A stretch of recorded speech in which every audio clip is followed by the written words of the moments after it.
She sat quietly in seat 22C, her eyes fixed on the clouds drifting past the small airplane window.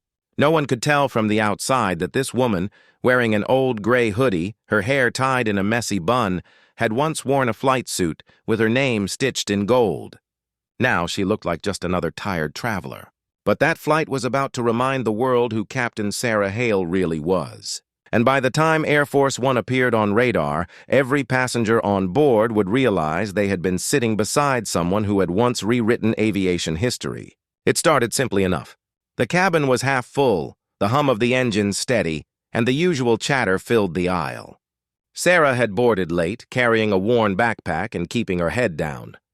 She'd been through a lot in the past year, losing her position in the Air Force after a classified mission went wrong, taking the blame to protect her team, and quietly disappearing from the headlines. She wasn't bitter, just tired. The uniform she once wore with pride now hung in her closet like a memory too heavy to touch. The man in seat 22B, a loud-talking businessman, noticed her right away. "Rough day, huh?" he said, glancing at her scuffed boots. Sarah gave a polite smile. "Something like that." It didn't take long for the whispers to start. When the flight attendant asked Sarah to move her bag from the overhead, she hesitated, explaining calmly that there were fragile items inside, navigation manuals, old medals, and a small folded flag. The businessman chuckled. "Navigation manuals? You some kind of wannabe pilot?" The people around laughed softly, assuming she was just another delusional passenger with stories too big for reality. Sarah didn't reply. She had learned long ago that silence sometimes spoke louder than defense. But the humiliation stung, not because of what they said, but because once these same kinds of people had cheered for her. Once her call sign Falcon was known across every Air Force base in the Pacific. When turbulence hit, Sarah instinctively grabbed the armrest, not out of fear, but calculation. Years of flying kicked in as she felt the shift in altitude and the sudden engine vibration. The captain's voice came on, calm but strained. "Ladies and gentlemen, please fasten your seatbelts. We're experiencing some minor technical difficulties." Minor, she knew, wasn't the word. She could hear the uneven rhythm in the left engine, the subtle loss of thrust. The smell of fuel confirmed it. This was not ordinary turbulence. The flight attendants moved quickly, masking concern with rehearsed smiles. Sarah closed her eyes, running through emergency protocols in her head. Then came the moment that changed everything. The pilot's voice returned, now sharper, strained by static.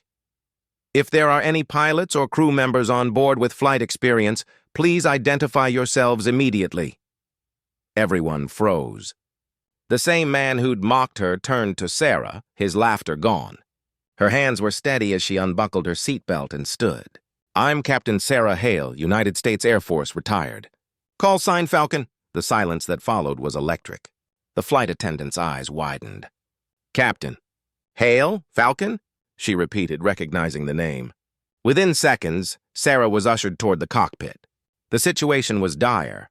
The left engine had suffered a compressor stall, and their navigation system was glitching due to electrical failure. The pilot looked pale, hands trembling slightly. "We're losing altitude," he said. "Autopilot's down and our backup's unresponsive."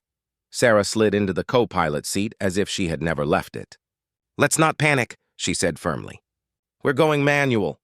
Her voice was steady, her presence magnetic. She recalibrated fuel flow manually, redirected power from auxiliary systems, and stabilized the aircraft. Sweat dripped from her brow, but her eyes were alive again, focused, fierce, free. For the first time in months, she felt alive. While she worked, an air traffic controller's voice came through the comms. "Flight 382, this is Denver Control. We've received a request for direct assistance. Please confirm identity of assisting pilot." The co-pilot looked at her. "They're asking who you are." Sarah hesitated for a second, then leaned forward to the mic. "This is Falcon." There was a pause. Then another voice, lower, authoritative, cut in over the static. "Falcon? This is Eagle One." The pilot blinked. "Wait, that's Air Force One," Sarah finished.